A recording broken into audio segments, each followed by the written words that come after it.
High-resolution satellite images have verified descriptions in the Rig Veda of the descent of the ancient Saraswati River from its source in the Himalayas to the Arabian Sea.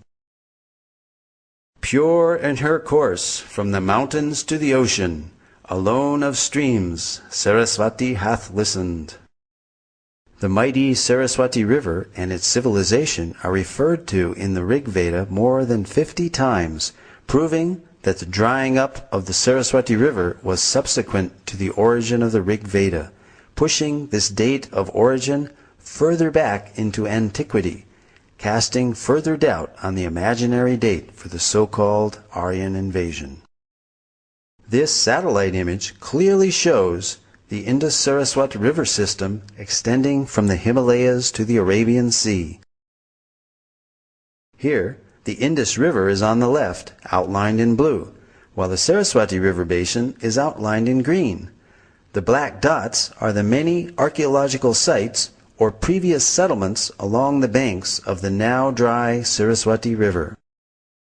The drying up of the Saraswati River around 1900 BCE is confirmed archaeologically. Following major tectonic movements or plate shifts in the Earth's crust, the primary cause of this drying up was due to the capture of the Saraswati River's main tributaries, the Sutlej and the Dristadvati, by other rivers. Although early studies based on limited archaeological evidence produced contradictory conclusions, recent independent studies, such as that of archaeologist James Schaffer in 1993, showed no evidence of a foreign invasion in the Indus-Saraswat civilization, and that a cultural continuity could be traced back for millennia. In other words, archaeology does not support the Aryan invasion theory. Marine archaeology has also been utilized in India off the coast of the ancient port city of Dwarka in Gujarat, uncovering further evidence in support of statements in the Vedic scriptures. An entire submerged city at Dwarka, the ancient port city of Lord Krishna, with its massive fort walls, piers, wharves, and jetty, has been found in the ocean as described in the Mahabharata and other Vedic literatures.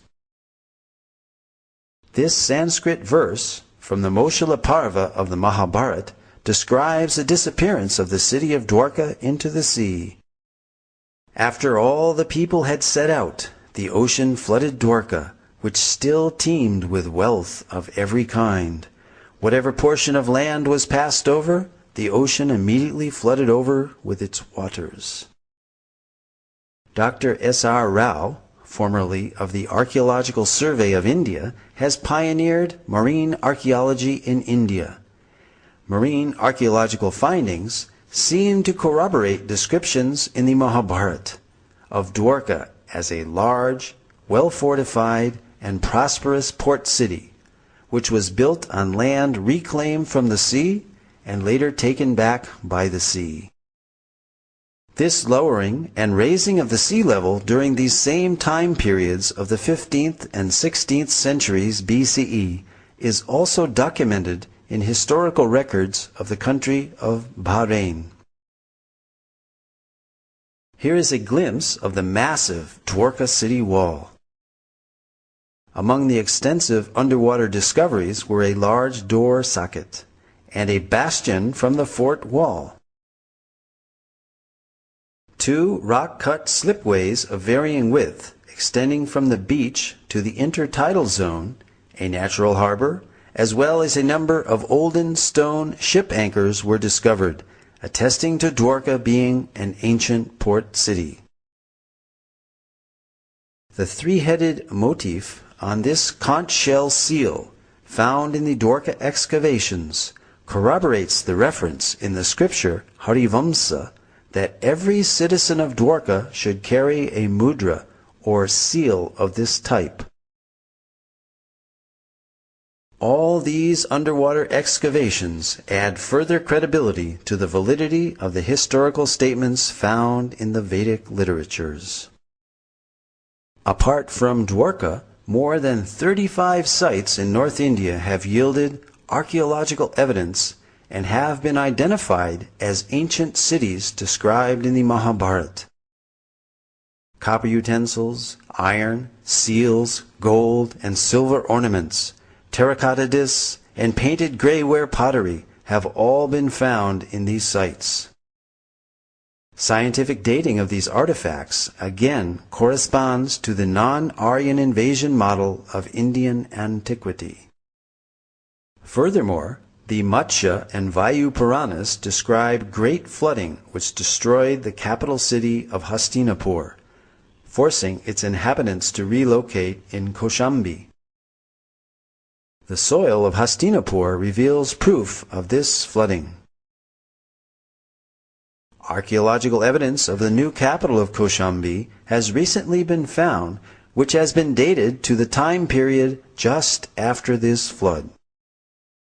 Similarly, in Kurukshetra, the scene of the great Mahabharata war, iron arrows and spearheads have been excavated and dated by thermoluminescence to 2800 BCE, the approximate date of the war given within the Mahabharata itself. The Mahabharata also describes 3 cities given to the Pandavas, the heroes of the Mahabharata, after their exile: Paniprastha, Sonaprastha, and Indraprastha, which is Delhi's Puranakela. These sites have been identified and yielded pottery and antiquities which show a cultural consistency and dating consistent for the Mahabharata period, again verifying statements recorded in the Vedic literatures. Although early Indologists in their missionary zeal widely vilified the Vedas as primitive mythology, many of the world's greatest thinkers admired the Vedas as great repositories of advanced knowledge and high thinking.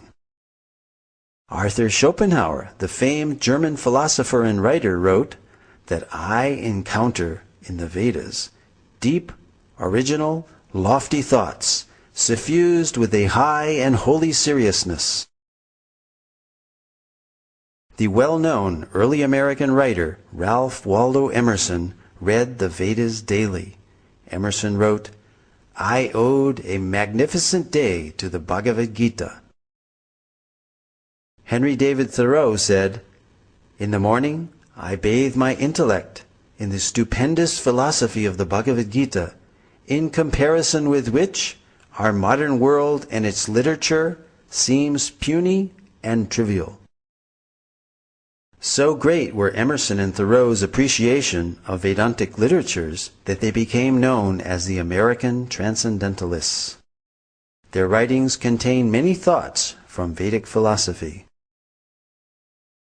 Other famous personalities who spoke of the greatness of the Vedas were Alfred North Whitehead, British mathematician, logician, and philosopher, who stated that Vedanta is the most impressive metaphysics the human mind has conceived. Julius Robert Oppenheimer, the principal developer of the atomic bomb, stated that the Vedas are the greatest privilege of this century. During the explosion of the first atomic bomb, Oppenheimer quoted several Bhagavad Gita verses from the 11th chapter, such as, Death I am, cause of destruction of the worlds. When Oppenheimer was asked if this is the first nuclear explosion, he significantly replied, yes, in modern times, implying that ancient nuclear explosions may have previously occurred.